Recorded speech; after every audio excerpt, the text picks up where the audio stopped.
Health and fitness have always been a part of Colleen's life. She credits her childhood for her focus on healthy living. A fitness instructor and trainer since college, Colleen ventured away from the traditional gym experience, opening her own Pilates studio in 2003. I kind of got a little tired of the whole gym weight thing. I mean, I still enjoyed doing that, but I just felt for myself that there had to be something a little bit more. A wife and a successful business owner, life was good. Then, in 2005, her life took a dramatic turn. I found a breast lump, and, you know, long story short, went through the usual channels that you go through and was told that I had a fluid-filled cyst, which is usually nothing really to bother about. And I think when you hear something like that, you automatically go, okay, fine. Yeah, moving on, done deal. And I did think that, but there was always a little niggly something in the back of my head. And you know, my mom had breast cancer at 36, and I was 36 at the time. And I just thought, you know, I should probably check into this a little bit more. And so I went up, I combined it with a shopping trip, as one does, and decided that I was just going to get everything double checked. It would be fine, and then I was in surgery the next day. So straight away, you're having surgery. You didn't really seem to have time to really think about, okay, what's my plan from here? How did the rest of it unravel?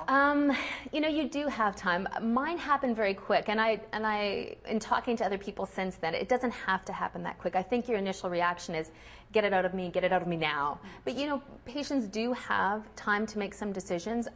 Mine just happened that way. We hear a lot about what the younger you are when you're diagnosed, usually the more aggressive the cancer is. Did that make you more frightened? I think everything makes you frightened at the beginning. I think I was frightened because my mom had it at the same age, and then 8 years later, it had come back, and she died from it when I was, I guess, about 20, 21. And yeah, everything scares you. I mean, it is, yeah, it does. And it doesn't ever really stop. I think on the plus side, I look at how things have changed. I mean, she had breast cancer first when I was, it was about 25 years ago. There's so much more in the way of treatment. That's how I try to look at it, because otherwise, yeah, it can be kind of, yeah, a little bit scary. So what was chemo like, and then how do you then go through all of that and go through chemo and then go, gosh, you know what, I need to get back to my life and start getting physically active, because I know chemo can take a really major toll on your body. I actually found chemo to be okay. And I say that because to me, it was like a scheduled illness. You went in, you had chemo, and then you felt icky for 3 days, and then after that you start feeling better, and then you start feeling pretty darn good. I was having chemo every 2 weeks, which is a bit more aggressive because I was younger and I was healthy, and they can attack it a little bit more regularly than the usual 3 weeks.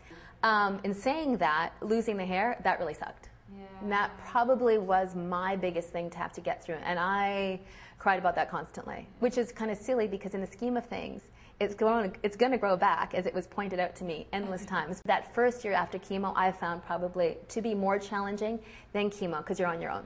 Right. You're done. Now, were you doing any teaching during chemo, during your treatment? Yeah. I wanted to work. I wanted to keep my business going, so it worked for me. And I think for me, it was a good thing to be around people and to have that happening.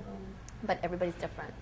You have a lot of clients that are both male and female. Has this sort of taken you to another level as far as how you can sort of help and be supportive of your clients and raise awareness to them and just sort of body awareness? And yeah, you know, as trainers, most of us who get into the business usually have some kind of background to fitness. I mean, we enjoy being fit, and I think one thing that I realized, I mean, as trainers, we have to be very empathetic and understanding, because we have people coming in with concerns that are very personal. I mean, weight gain and everything, that can be a real issue, and combined with a whole bunch of other things.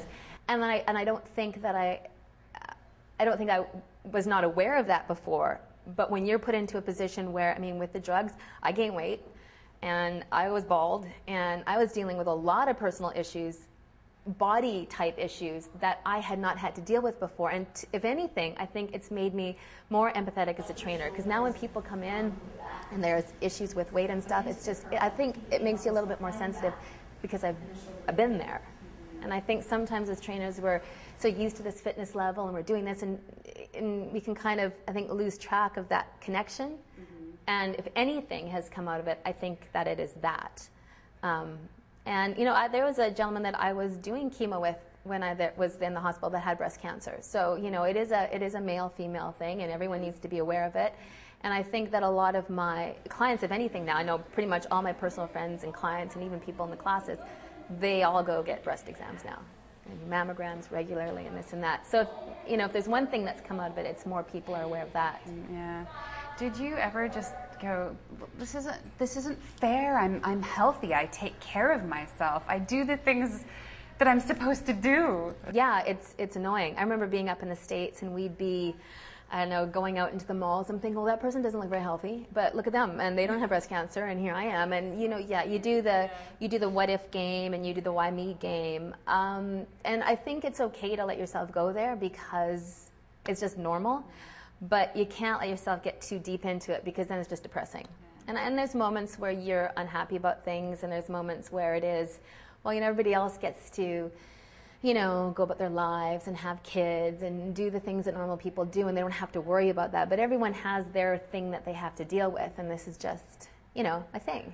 On a purely proactive or preventative type of measure, to be fit, yeah, okay, I exercise all the time, I got cancer anyway, but I had some pretty serious chemo, and I had high dosages of it.